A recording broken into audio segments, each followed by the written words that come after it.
రావోయి చందమామ. చంద్రిక, పరిస్థితులు ఎందుకు ఇలా మారుతున్నాయో నాకైతే అర్థం కావడం లేదు. భరత్ని కాపాడుకోవాలని ఒకే ఒక ఆలోచనతో నేను చేసిన పొరపాటుకి ఇంతమంది జీవితాలు నాశనం అయిపోతూ ఉంటే నేను తట్టుకోలేకపోతున్నాను. అసలు ఎందుకు ఇలా జరుగుతుందో, ఎందుకు మీ ఇద్దరి జీవితాలు ఇలా అయిపోయాయో ఆ భగవంతుడికే తెలియాలి. దయచేసి ఇంకెప్పుడు ఇలాంటి పిచ్చి పిచ్చి నిర్ణయాలు తీసుకోనని నాకు మాట ఇవ్వు. నీకేదన్నా అయితే ఈ ఇంట్లో భరతే కాదు, నేను కూడా ప్రాణాలతో మిగలను. అత్తయ్య, ఊరుకో.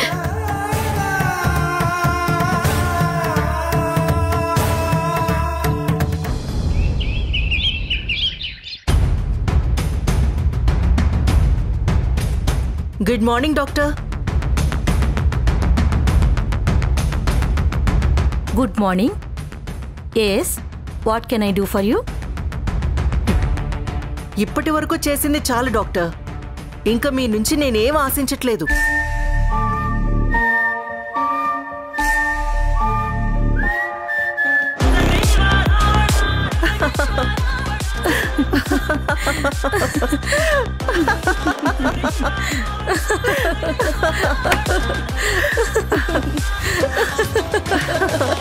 దేనికి ఈ బిల్డప్? నిజంగా నువ్వు చేసిన హెల్ప్ చాలా గొప్పది లత.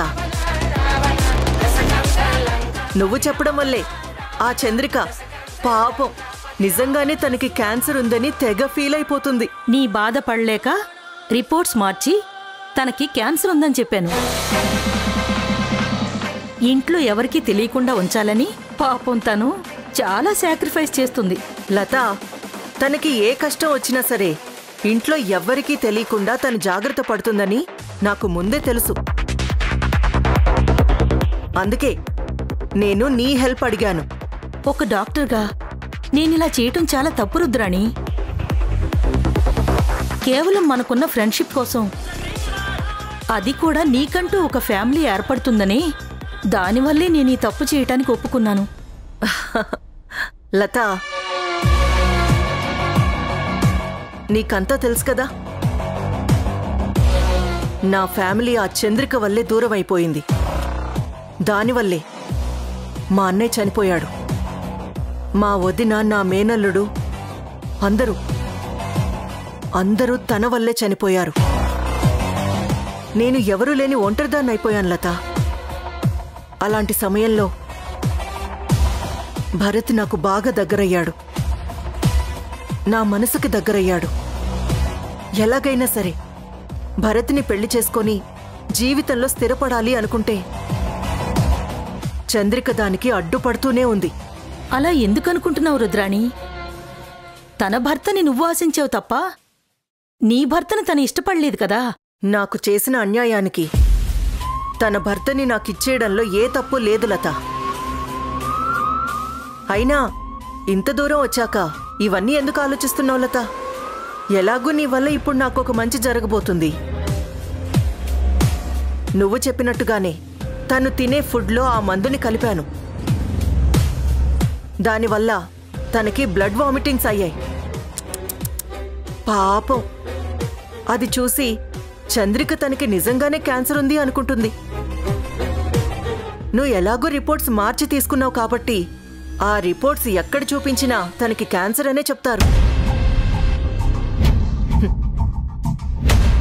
నాకీ అవకాశం చాలు లత.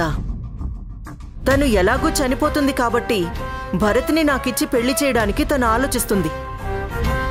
ఎందుకంటే భరత్ని నేను బాగా చూసుకుంటాననే విషయం చంద్రికకి బాగా తెలుసు. అందుకే నాకు భరత్కి పెళ్లి చేయాలనే తను ఆలోచిస్తుంది. అప్పటికే నేను మీనాక్షి గారి దగ్గర నుంచి మాట తీసుకున్నాను. ఆ మాట నిలబెడతానని తను ప్రామిస్ చేసింది. ఇప్పుడు తనకి క్యాన్సర్ అని కూడా తెలిస్తే 100% నాకు భరత్కి పెళ్ళైపోతుంది. నాకంటూ ఒక ఫ్యామిలీ ఏర్పడుతుంది.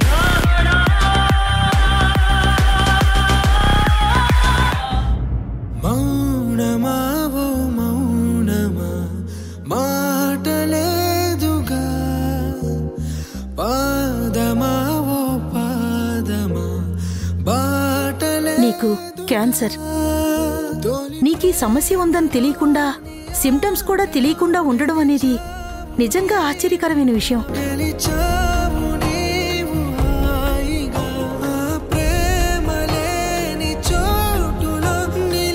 చంద్రిక,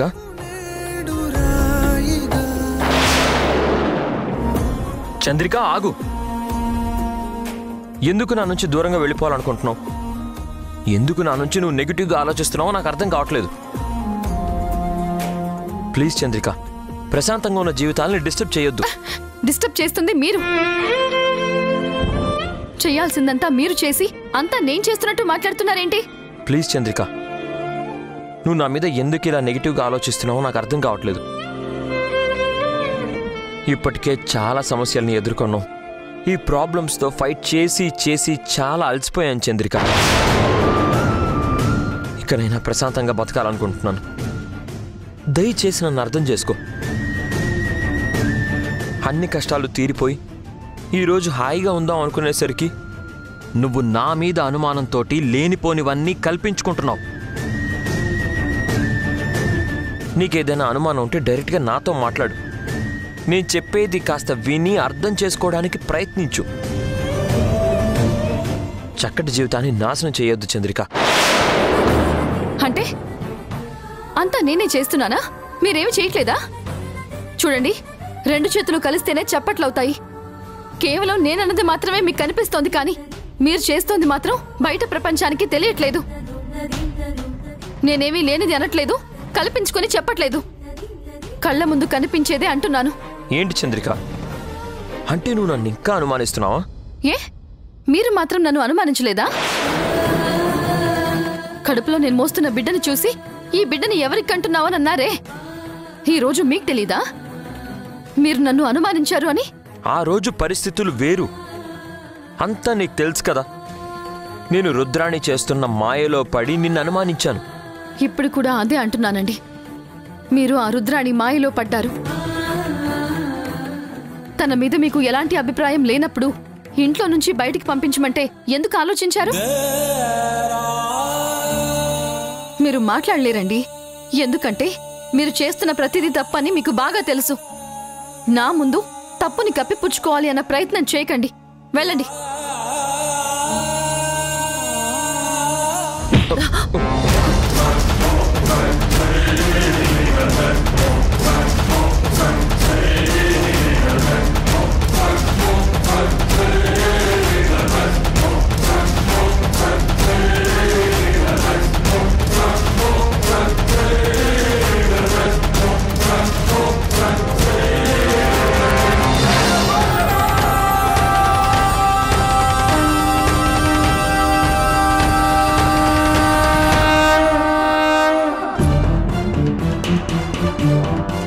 ఐఎమ్ సారీ భరత్, నేను చూసుకోలేదు.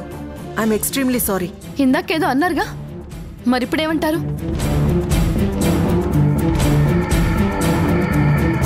ఇప్పుడు మీకు హ్యాపీగానే ఉంది కదా. మీరు ఏ తప్పు చేయలేదు, మీ మనసులో ఏమీ లేదు అంటూనే కావాలని పోయి తనని గుద్దుకున్నారే, మరి దీన్నేమంటారు? ఏం మాట్లాడుతున్నావు చంద్రిక?